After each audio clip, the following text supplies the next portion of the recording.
여러분 안녕하십니까, 반장입니다. 지난해 대한상공회의소는 독일 일본 이민정책으로 본 한국이민정책 시사점 연구보고서에서 상당기간 지속된 저출생으로 인해 올해 합계 출산율이 2.1명을 회복해도 2040년까지 생산인구 감소는 불가피해 산업 현장의 인력 부족에 대비해 이민 등 외국 인력 정책에서 획기적인 개선이 필요하다고 강조한 바 있습니다. 독일은 2000년대 초반부터 심각한 노동력 부족이 현실화하면서 거주허가 및 정주법을 제정해 정주형 이민정책을 시작했으며 이후 2012년 전문인력인정법, 2020년 기술이민법 등 숙련기술 인력 및 정주중심 이민정책을 펼쳐 인구 충격의 속도를 늦췄고 생산인구 반등으로 이어졌습니다. 반면 일본의 정책은 독일과는 좀 달랐는데요. 일본은 생산인구 감소에 고용연장, 여성노동력, 비정규직 등 국내 인력 활용을 중심으로 대응했고 산업연수생과 유학생을 중심으로 외국 인력을 도입했습니다. 그럼에도 생산 가능 인구는 계속 줄어 결국 2019년에 외국인 근로자를 고용할 수 있는 특정 기능 제도를 도입했고 작년에는 새로운 외국 인력 확보를 위한 육성 취업 지원제 도입을 결정하기로 했습니다.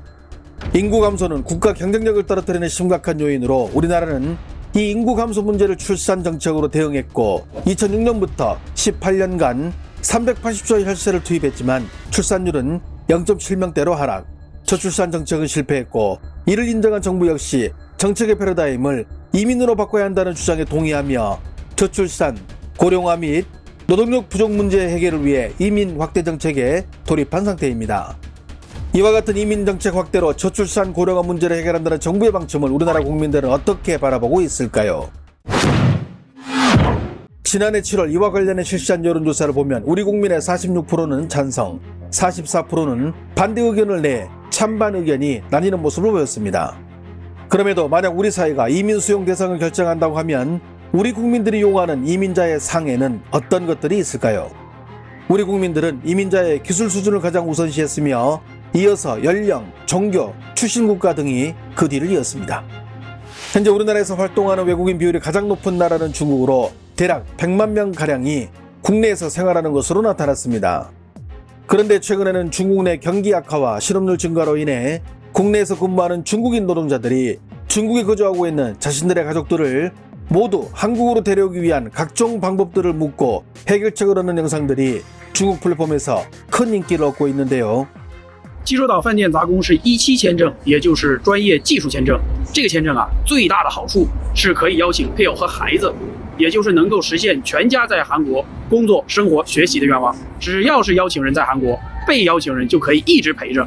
那么配偶呢，他虽然不能够合法的打工，但是如果你去干活的话，只要别嘚瑟，就问题不大，因为你有合法的签证，有工作证的。这样的话，孩子上学才没有了后顾之忧。这样呢，就能够实现1年2个人赚30个左右，孩子呢也能够接受优质的教育。 E7 비자는 전문 외국인 인력에 발급되는 삽증으로 일에 부여받는 기간에 상하는 3년으로 이 비자는 단순 노무에 해당하는 업무가 아닌 직능 수준이 높고 국민 대체가 어려워 국가 경쟁력 강화에 기여도가 높은 분야에 활동하고자 하는 인력에게 부여하는 비자입니다. 즉 해당 비자를 소지하여 국내에서 근무하다 일정한 자격 요건이 되면 중국에 거주하는 배우자와 자녀들을 한국으로 불러들여 같이 생활하겠다는 것입니다. 그래서 중국 플랫폼에는 이 E7 비자를 통해 가족들을 어떻게 한국으로 데려왔는지 성공 사례를 소개하는 영상들이 셀 수 없이 많은데요. 대부분은 관련 업자 종사자나 혹은 해당 업무를 대리하는 이들이 올린 영상들이었습니다. 我今天给大家分享一个成功案例啊，这个人他是东北人，90年生啊，这是他的签证页。他的老婆在韩国饭店是E7签证，然后我给他申请出来了 F3签证。我们一起来看签证页啊，签证类型 F3-17，记住哈，E7邀请出来的配偶以及未成年孩子，他的签证类型的代号是 F3-17，签证的大类型都是 F3。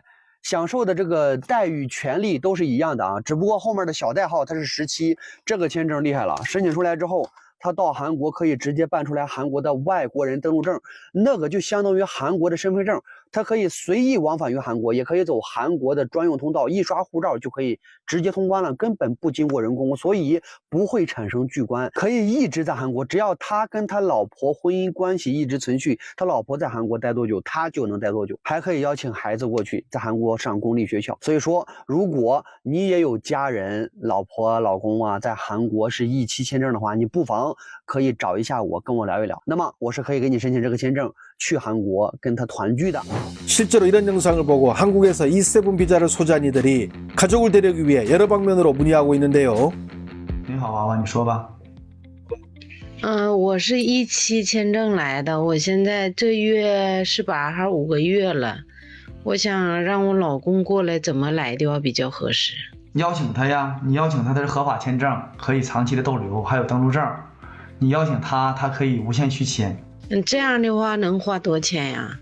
你要是你老公有单位社保，有工资流水，他花3000块钱就能去了，3000。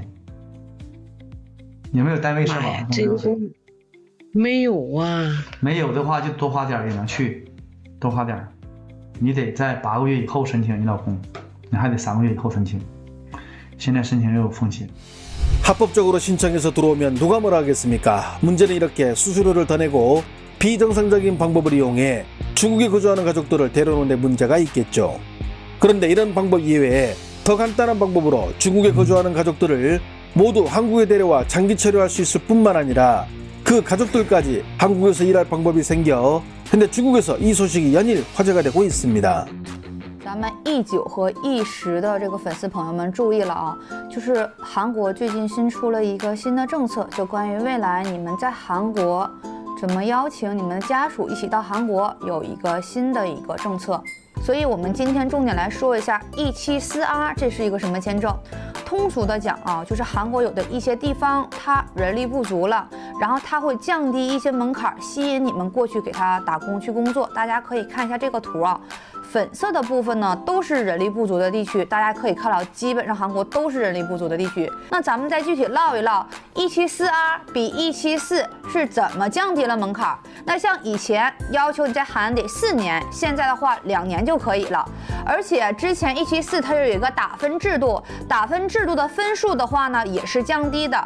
而且最重要的就是 E7-4R 的家属是可以工作的。以前E7-4的话，你只是说可以把你家属带过去，但是你家属是不可以工作的，所以很少有雇主愿意去给你出这个资料担保你家属过去的。所以针对于这部分来说，带家人过去，然后家人能在那边一起工作，这个才能实现双赢。 우리나라에서 외국인이 비전문 취업을 하기 위해서는 E9 비자가 그리고 선원으로 취업하기 위해서는 E10 비자가 필요합니다. 이 비자들로 5년 이상 근무 중인 외국인이 숙련도 분야에서 자격 요건을 충족할 경우 장기 체류할 수 있는 비자로 변경이 가능한데 그 비자가 바로 영상에서 말한 E7-4 비자입니다. 그런데 E7-4 비자를 더 업그레이드한 비자가 바로 올해 2월 20일에 발표된 E7-4R 비자인데요. E7-4R 비자는 한국의 인구 감소 및 인구 감소 관심 지역에서 근무하는 외국인들에게 새로운 취업 및 장기 거주의 기회를 주고자 만든 제도로 이 비자를 소유한 이는 최초 3년간은 지정된 인구 감소 지역 내에서만 거주해야 하며 2년이 경과한 후에는 동일 광역자치단체나 다른 인구 감소 지역으로 이주할 수 있습니다. 거주지 제한이 있는 대신 E7-4R 비자는 구미가 당길 만한 요소가 많은데요. 먼저 기존의 E7-4 비자는 4년 이상의 체류를 요구한 반면 E7-4R 비자는 2년 이상만 체류하면 되고 점수제 기준도 대폭 완화되어 E7-4 비자보다 더 쉽게 비자를 얻어낼 수 있다는 장점이 있습니다.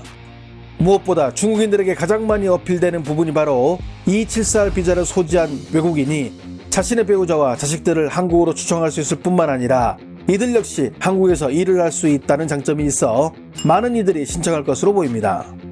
E7-4R 비자를 신청해 인력 부족 지역에서 3년 근무하다 해당 공용시로 옮겨서 일가족이 모두 직업을 갖고 생활한다면 이보다 더 나은 조건이 있을까요? 현재 중국의 각종 플랫폼에서는 이와 관련한 자료와 문의가 폭증하고 있는 상태입니다. 시간이 지날수록 관련 정보를 묻는 이들은 늘어날 것이고 이를 통해 국내에 입국하는 이들도 늘어날 것입니다.